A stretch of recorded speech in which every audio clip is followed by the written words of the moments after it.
There's been tons of reports in the last few days concerning the Toronto Raptors coaching search.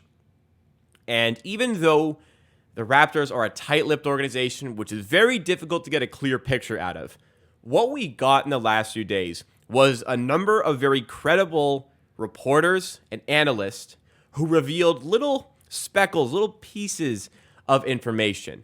But in consuming all of that information, I think we can formulate a way to get the bigger picture and a bigger scope on the entire situation. So let's break all of that down and try to figure out what the Raptors are looking for in their coach and who potentially are the finalists for the coach, and we'll ultimately decide who the best candidate is for the job.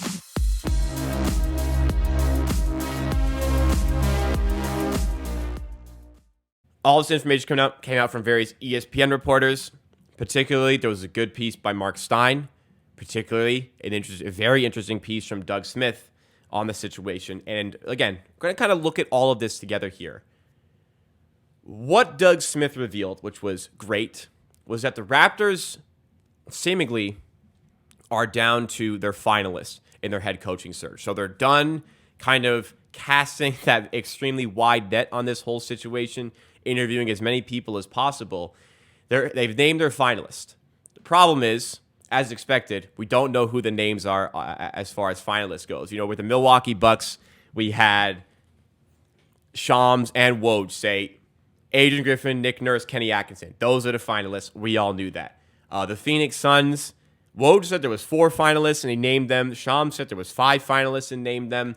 And one of Shams added Frank Vogel, which Woj didn't report. So that was a bit interesting. But there's no like official reports on who it is for the Toronto Raptors, right?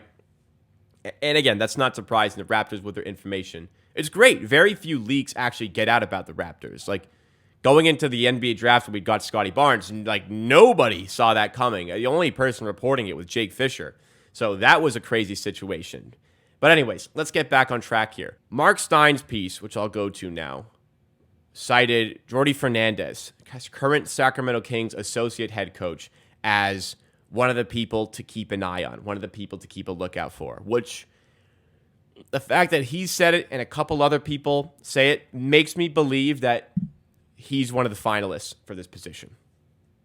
And just in consuming as much as I can on this whole thing, looking at the way, even like betting markets don't reveal everything, but they paint a small picture as well, because these markets are pretty low limits and they move very much on action. So seeing big changes in somebody from a betting perspective sometimes is a hint. It's not everything, it's a hint. Wouldn't say that's like the be-all end-all. Again, it's a hint. Like Becky Hammon was one of the favorites to be the Raptors head coach, even though there was never any traction on that story whatsoever. But a couple of other names in considering all aspects of this situation. Steve Nash has picked up a lot of steam. Steve Nash, to me, it feels like he might be one of those finalists. Another one, Kenny Atkinson. Another one as well, and a lot of people in the chat are talking about him here, is Sergio Scariolo. Those are 4 people that, this is just me consuming information that everybody has the access to. But to me, these are the people that are likely involved in the finalists, if not just them involved as finalists in this situation. And it wouldn't surprise me if any of those 4 were named head coach. So interesting to see how all of that is going to go down from a Toronto Raptors perspective on these 4 coaches. So with these 4 coaches in mind, we kind of now have a sense of what the Raptors were looking for in their search. Greg Brown is pointing out here, a lot of respect for Sergio. Clearly he's a good coach. For some reason, I just feel him over Jordy's a mistake. Feel that strong. Interesting. These 4 candidates have one specific thing in common that I think the Raptors are looking for here. So in the press conference after Masai Ujiri, they got rid of Nick Nurse. In the press conference, Masai Ujiri said they want to have a culture change and they want to focus on development a little bit more compared to what Nick Nurse had, which maybe he lacked in both those categories. But very clearly, based on the 4 candidates that I've laid out here, they all share that very tactical X's and O's approach to playing an offense. Steve Nash did it as a point guard with the Phoenix Suns. a 7-second or less offense, that only existed because of the unbelievable basketball IQ Steve Nash had, which helped him get 2 MVPs. Kenny Atkinson is a very modern coach. He takes a very modern-based approach to coaching basketball. Very analytically driven, very good at deciphering statistics, deciphering what's worthwhile, what's not worthwhile, and putting it into use from a basketball perspective. Had success with the Golden State Warriors. So very statistically driven approach to the way he runs his offenses. So that's another offensively driven coach from a tactical perspective. Other candidate, Sergio Scariolo, who is coached in a number of places around Europe. And the key difference from Europe compared to here is Europe is a lot more tactical. A lot more, again, saying the same thing over, but a lot more of an X's and O's approach to coaching in Europe compared to coaching in the NBA.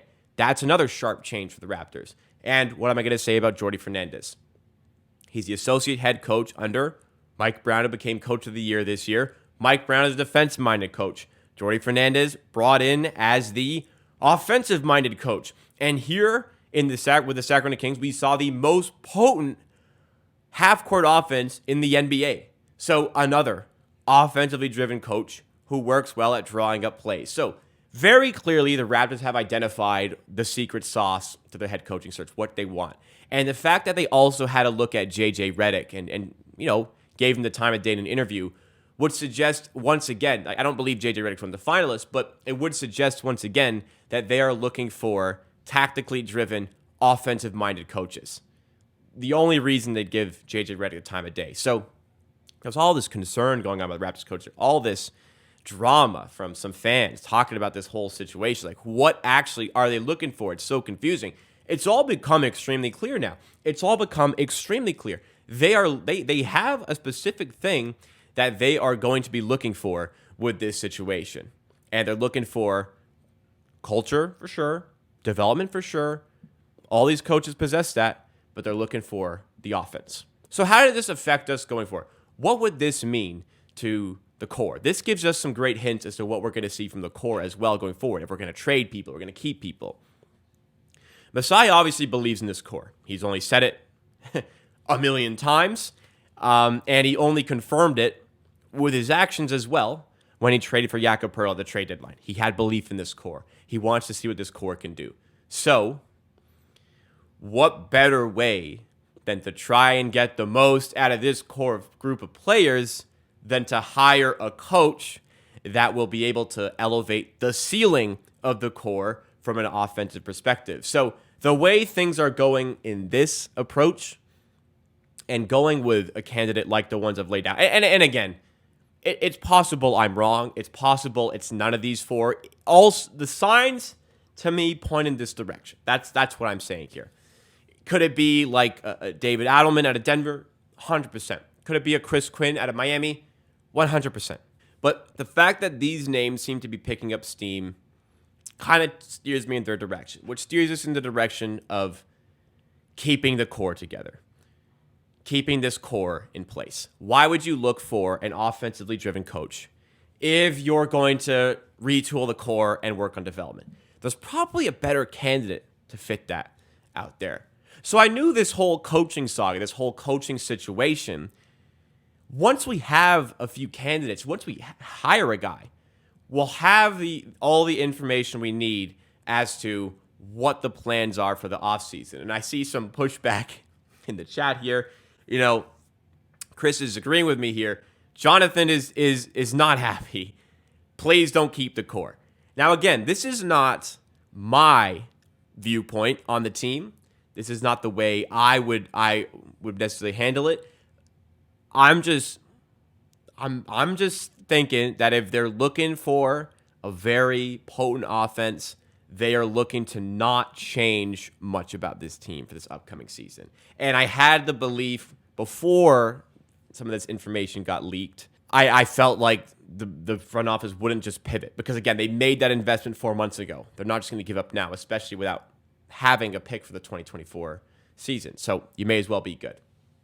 Me, what I'd do, I mean, it's still possible. Jordi Fernandez has worked in development. He came up as a development coach. He worked with the Cavaliers G League affiliate. He was an assistant, then he was a head coach. with them. He was seeking a PhD in sports psychology. Like these are all great developmental things as well, which could play into it. Maybe that's more of a long-term plan. But like Nash being considered, strong report there. You know, Scariolo being considered.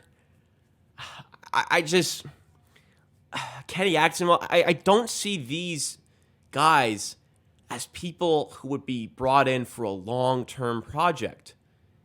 Like, if the long-term project is where you're going, then, like, wouldn't Monty Williams be, like, the first guy on your list? So that's what, you know, again, I keep saying it again. It's not necessarily what I would do. It's just the hints that we're getting here, the little bits of information that we're getting here, point me in this direction. I might be wrong. I might be right. I don't know. This is my perception of this whole situation. I think we're pointing towards one of those four coaches, less likely Steve Nash, but Kenny Atkinson, Jordy Fernandez, Sergio Scariolo look to be near the top of the list. My gamble, I literally bet on it, is Jordy Fernandez becomes the next Raptors head coach. I think he's in the lead. Mark Stein reporting it pushed me in that direction as well.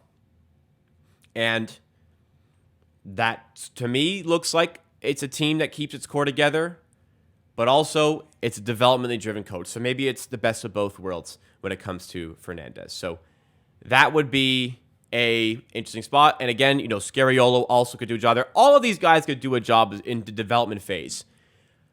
But I feel like there's more use for them to try and construct a winning team right away. Not construct one, but to get the most out of this current crop of players on the Toronto Raptors. So that's how I see the whole situation. Complicated. Kind of feeding off of scraps that we're getting from the media. That's the best I can do. It feels like the coaching search is almost done.